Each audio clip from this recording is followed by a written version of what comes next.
আজকের দিনটাও শুরু হলো একদম সাধারণভাবে। আজকে আমার মায়ের বাড়িতে একদম গ্রামীণ পরিবেশে কি কি রান্না করলাম, কি কি খেলাম সবকিছু নিয়ে আজকের ভিডিও থাকবে। সংসারের সাধারণ দিনগুলোর মধ্যেই লুকিয়ে থাকে অনেক গল্প। সকালে নাস্তা করেছি, পাখা কাঁঠাল খেয়েছি, মৌসুমের এই কাঁঠালের স্বাদ যেন ছোটবেলার অনেক স্মৃতি মনে করিয়ে দেয়। তারপর আর বসে থাকার সুযোগ খোতায় ঘরের একের পর এক কাজ অপেক্ষা করছে। আজ মরিচ ভর্তা করছি, গরম গরম ভাতের সঙ্গে একটা সাধারণ মরিচ ভর্তাও কত মজা লাগে সেটা যারা সংসার করেন তারাই ভালো জানেন। এরপর দেখি ঘরটাও বেশ এলোমেলো হয়ে গেছে। ছোট বাচ্চা থাকলে ঘর পরিষ্কার রাখা সত্যিই অনেক কঠিন। একটু গুছিয়ে রাখলে আবার কিছুক্ষণ পর সব আগের মতো হয়ে যায়, তবুও প্রতিদিন নতুন করে গুছিয়ে নিই, কারণ এটাই তো সংসার। এরপর কাঁঠাল ভাঙার কাজ তো আছেই। কাঁঠাল ভাঙা মোটেও সহজ নয়, হাতে আটা লাগে, সময়ও লাগে, কিন্তু পরিবারের সবাই মিলে খাবে এই আনন্দের জন্য কষ্টটাও ভালো লাগে। কাঁঠালের বিচুগুলো আলাদা করে রাখছি, এগুলো দিয়েও কত মজা রান্না হয়, তাই কিছুই নষ্ট করি না। আজ অনেক রান্না বান্নাও করেছিলাম। সংসারে রান্না যেন কখনো শেষ হওয়ার নয়।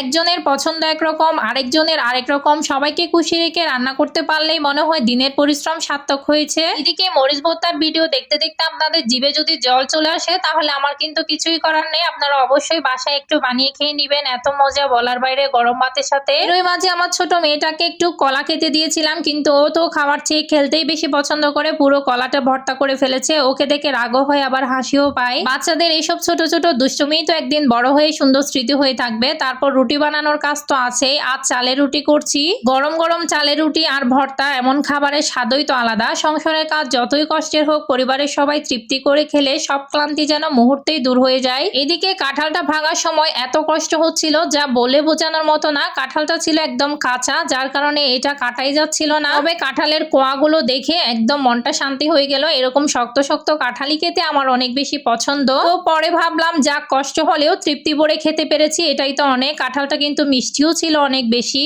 দিনের শেষে বুঝি সংসারের কাজের কোনো শেষই নেই, কিন্তু এই ছোট ছোট কাজ, রান্না, ঘর গোছানো, বাচ্চার দুষ্টুমি, এসব মিলেই তো আমাদের জীবনের সবচেয়ে সুন্দর মুহূর্তগুলো তৈরি হয়। তাই কষ্টে থাকলেও আলহামদুলিল্লাহ নিজের সংসারকে ভালোবেসে প্রতিদিন নতুন উদ্যমে সব কাজ করি। এদিকে মায়ের বাড়িতে এসে মজার মজার নাস্তা খেতে খেতে আমার পেট তো পুরো ভরেই যাচ্ছে। এদিকে অনেক মজার একটা নাস্তা বানিয়েছে, যেটা দেখেই বুঝতে পারছেন, দুধ পুলি বলে এটাকে। খেতে কিন্তু মাশাআল্লাহ অনেক মজা। যারা আমার ভিডিও দেখছেন আপনারাও যদি সংসারের এমন ছোট ছোট মুহূর্তগুলো ভালোবেসে থাকেন তাহলে অবশ্যই ভিডিওটি ভালো লাগলে একটু শেয়ার করবেন, লাইক করবেন, কমেন্ট করবেন, এবং ফলো করে না থাকলে এক্ষুনি একটা ফলো করে দিবেন। তো আজকের মতো এখানেই বিদায় নিচ্ছি। Thanks for watching my video. আল্লাহ হাফেজ।